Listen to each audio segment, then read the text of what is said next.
उस जगह पे नहीं जाना चाहिए जिस जगह पे आपका अनहित होने वाला हो, नुकसान होने वाला हो, क्योंकि उस जगह पे जाइएगा तो आप न कुछ नुकसान हो जाएगा। किसान न विद्या न तपो न दानम न ज्ञानम न शीलम न गुणो न धर्मो ते मृत्युलोके भूरि भार भूता मनुष्य रूपे न मृगास चरंती। यानी जिस व्यक्ति में विद्या, तप, ज्ञान, शील, गुण, धर्म, आचरण ये सारी चीजें नहीं हो, इन सभी चीजों में से कोई चीज नहीं हो, तो वह व्यक्ति मनुष्य है लेकिन वो पशु के समान है। हेलो दोस्तों, आशीष पब्लिकेशन के इस प्यारे चैनल में आप लोगों का स्वागत है। आज हम लोग बिहार बोर्ड के संस्कृत पुस्तक के व्याघ्रपथिक कथा पाठ को पढ़ने वाले हैं। व्याघ्रपथिक कथा पाठ के लेखक है नारायण पंडित। इस पाठ के लेखक कौन है? नारायण पंडित। इस पाठ के जो लेखक हैं नारायण पंडित, उनका नाम कैसे याद रखेंगे? जैसे देखिए, इस पाठ का नाम क्या है? व्याघ्रपथिक कथा। कथा कौन कहता है? पंडित जी। पंडित जी कौन सा कथा कह रहे हैं? तो बाघ वाला कथा। कौन सा कथा? बाघ वाला कथा। और इन पंडित जी का नाम क्या है? नारायण। इन पंडित जी का नाम क्या है? नारायण। तो इस पाठ के लेखक कौन है? नारायण पंडित।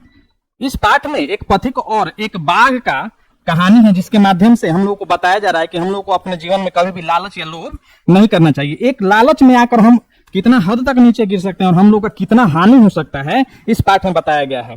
नारायण पंडित इस पाठ के लेखक हैं और यह जो पाठ है यह हितोपदेश, जो कि नारायण पंडित ही लिखे हैं, हितोपदेश के मित्र लाभ नामक खंड से लिया गया। यह जो पाठ है हितोपदेश के मित्र लाभ नामक खंड से लिया गया है। नामक खंड से लिया गया। यह जो पाठ है वो कहां से लिया गया? तो हितोपदेश के मित्र लाभ नामक खंड से। हितोपदेश का मतलब क्या होता है? हित मतलब भलाई और उपदेश मतलब सलाह। आपको अच्छे कामों के लिए, आपकी भलाई के लिए दी जाने वाली सलाह को क्या कहा जाता है? वो हितोपदेश। इस पाठ में हम लोग किस दोष का वर्णन कर रहे हैं? तो लोभ। इस पाठ में किसका वर्णन है? लोभ। नारायण पंडित हमें बता रहे हैं कि लोभ या लालच नहीं करना चाहिए। लोभ या लालच करने से हम लोगों के जीवन में नुकसान ही नुकसान होता है। हितोपदेश में किस चीज का वर्णन है? देखिए, पशु पक्षियों के माध्यम से। जैसे यहाँ पे किसका वर्णन है? बाघ का। तो ये एक पशु है। हितोपदेश में वर्णन किसका है? तो पशु पक्षियों के माध्यम से, कहानियों के माध्यम से, पशु पक्षियों की कहानियों के माध्यम से हमें यह शिक्षा दी जाती है कि हमें अपने जीवन में किस तरह से रहना चाहिए, किस तरह से व्यवहार करना चाहिए। मनुष्य में मनुष्यता वाला गुण होना चाहिए। अगर उसमें मनुष्यता वाला गुण नहीं है तो वो इस मृत्यु लोक पे यानी धरती लोक पे पशु के समान है, मनुष्य रूप में पशु है। इसको हम श्लोक के माध्यम से समझाएंगे कि किसान न विद्या न तपो न दानम न ज्ञानम न शीलम न गुणो न धर्मो ते मृत्युलोके भूरि भार भूता मनुष्य रूपे न मृगास चरंती। यानी जिस व्यक्ति में विद्या, तप, ज्ञान, शील, गुण, धर्म, आचरण ये सारी चीजें नहीं हो, इन सभी चीजों में से कोई चीज नहीं हो, तो वह व्यक्ति मनुष्य है लेकिन वो पशु के समान है।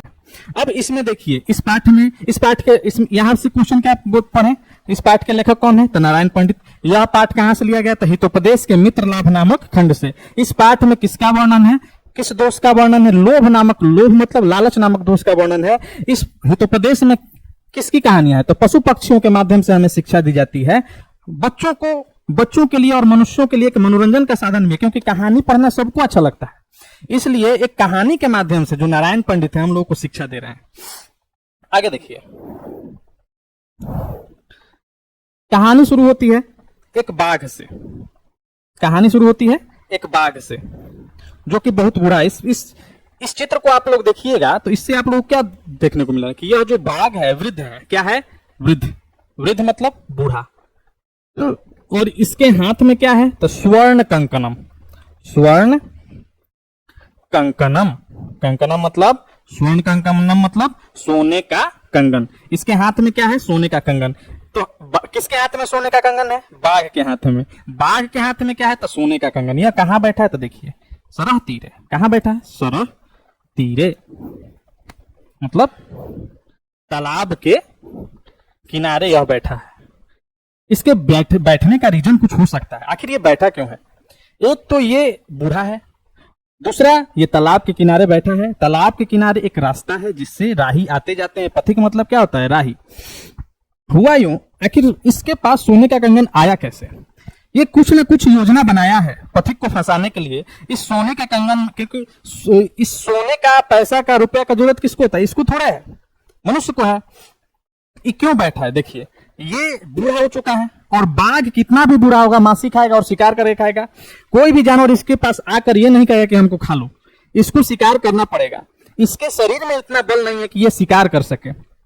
इसलिए ये सोने का कंगन, अब सोने का कंगन आया इसके पास कहां से? तो हिंसक प्राणी है, पहले जंगल बहुत होते थे, जंगल से ही रास्ता होते थे, आने जाने वाले राइयों को हिंसक प्राणी जैसे शेर, बाघ, चीता, भालू ये सब मार के खा जाते थे। तो ये भी किसी को मार के खाया, तो उसके हाथ से सोने का कंगन मिला, और ये सोने का कंगन रख लिया कि क्या कुछ कभी ना कभी काम करेगा। तो एक ना इस जब ये बुरा हो गया और मुश्किल से इसका चल फिर हो रहा था, तो इसने एक उपाय सोचा, नहा धोआ के, तिलक लगा के, कुश हाथ में लेके सोने का कंगन लेकर बैठा है, और आने जाने वाली राहियों को क्या बोल रहा है कि यह सोने का कंगन लो। ये क्या बोल रहा है? आने जाने वाले राहियों को क्या बोल रहा है? देखिए क्या बोल रहा है, भोभो पांथा इदम स्वर्ण कंकनम गृहता। हे राही लोग, हे पथिक लोग, यह सोने का कंगन लो। इदम का मतलब यह, स्वर्ण कंगनम मतलब तो पहले ही बताया, यह सोने का कंगन लो। आने जाने वाली, अच्छा ये रास्ते पे ही क्यों बैठा था? क्योंकि इसको शिकार कहां मिलेगा? कोई ना कोई तो फंसेगा, किसी न किसी के मन में सोने का कंगन का लालच आएगा। एक पथिक के मन में लालच आया, रुका और ये सोच रहा है, देखिए ये क्या कर रहा है, सोच रहा है। ये पथिक क्या सोच रहा है? पथिक देखिए, पथिक क्या सोच रहा है, भाग्येन एतत् संभवम, भाग्येन एतत् संभवती, यह हमको भाग्य से मिल रहा है। हम रास्ते से चले थे तो हमको क्या पता था कि हमको सोने का कंगन मिलेगा। ये बौराहवा को सोने का कंगन दिख रहा है, दे कौन रहा है? इसने नहीं दिख रहा है। इतना आदमी आया गया, सब इसकी बाघ की बातों को अनसुना कर दिया। चलो भाई हिंसक प्राणी है, बाघ कितना ही बूढ़ा होगा, मांसी खाएगा, इसके पास जाएंगे तो कुछ ना कुछ अनहित हो जाएगा मेरा। कोई नहीं रुका, ये रुका। क्यों रुका? इसके मन में लालच आ गया। लेकिन इसको ये एक वाक्य के अर्थ पे समझ रहा है कि भाग्य नहीं संभवती, यह भाग्य से संभव है, यह भाग्य से संभव है। अरे पागल, रास्ता में सोने का कंगन मिलता, उठा लेता तो तुमको कोई दिक्कत नहीं था। लेकिन देख कौन रहा, इसके आंखों पर, इस पथिक के आंख पे लालच का यानी लोभ का पट्टी चढ़ गया है। इसको यह समझ में नहीं आ रहा है कि इसको सोने का कंगन देख रहा है, देख कौन रहा है वो नहीं दिख रहा है। इसलिए यहां पे पथिक को हम लोग लोभी यानी लालची कह सकते हैं। आगे देखिए,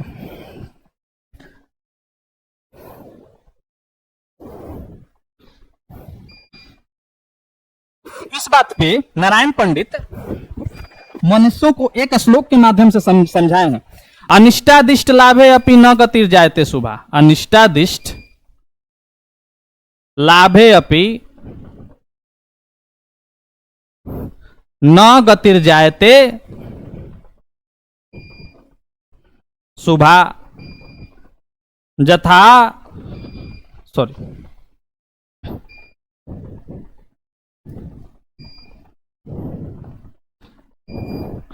यत्रास्ते विष संसर्गो अमृतम मृतवे, उस जगह पे नहीं जाना चाहिए जिस जगह पे आपका अनहित होने वाला हो, नुकसान होने वाला हो, क्योंकि उस जगह पे जाइएगा तो आप कुछ ना कुछ नुकसान हो जाएगा। इस पथिक जब बाघ के पास जाता, वहां पे नुकसान होने वाला जगह है, लेकिन वो जा रहा है क्यों? क्योंकि उसके मन में लालच आ गया है। अनिष्टादिष्ट लाभे अपि न गतिर जायते शुभा यत्रास्ते विष संसर्गो अमृतम मृतवे।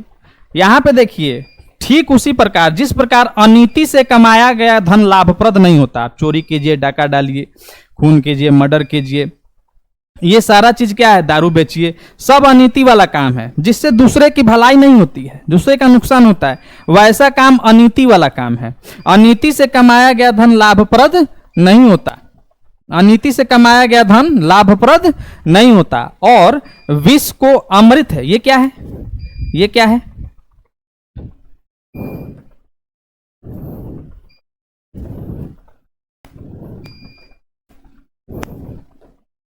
ये क्या है? अमृत है।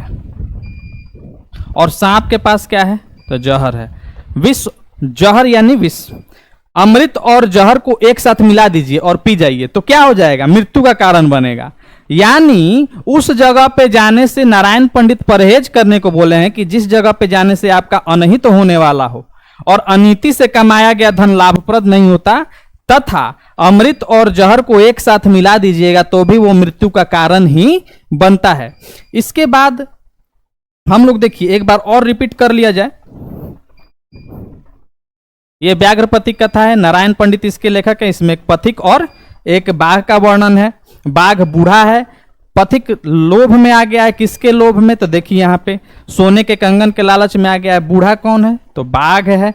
बाघ कहाँ बैठा है? तो तालाब के किनारे बैठा है। बाघ के हाथ में क्या है? तो सोने का कंगन है। कश्याम हस्ते स्वर्ण कंकनम अस्ति, किसके हाथ में सोने का कंगन है? तो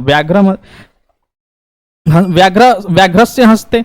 यहाँ पे देखिए ये बूढ़ा है, सोने का कंगन लिया, आपसे बोल देगा कि उस बाघ के हाथ में क्या था? तो सोने का कंगन। सोने का कंगन किसके हाथ में था? तो बाघ के हाथ में। व्याघ्रपति कथा में किस दुष्परिणाम का वर्णन है? तो लोभ का। लोभ का मतलब लालच, हमें लालच नहीं करना चाहिए। व्याघ्रपति कथा कहाँ से लिया गया है? तो हितोपदेश के मित्र लाभ नामक खंड से। व्याघ्रपति कथा के लेखक कौन है? तो नारायण पंडित। इस चैप्टर को याद कैसे करेंगे? कथा कौन कहता है? पंडित जी। पंडित जी का नाम क्या है? नारायण। आप पंडित जी कौन सा कथा कर रहे हैं? तब बाघ वाला कथा। आज के लिए इतना ही, फिर मिलेंगे इसी के नेक्स्ट वीडियो में, जो कि इसके बाद और हम आगे समझाएंगे। आज के लिए इतना ही। आप लोग स्वस्थ रहें, मस्त रहें, खुशहाल रहें। Take care.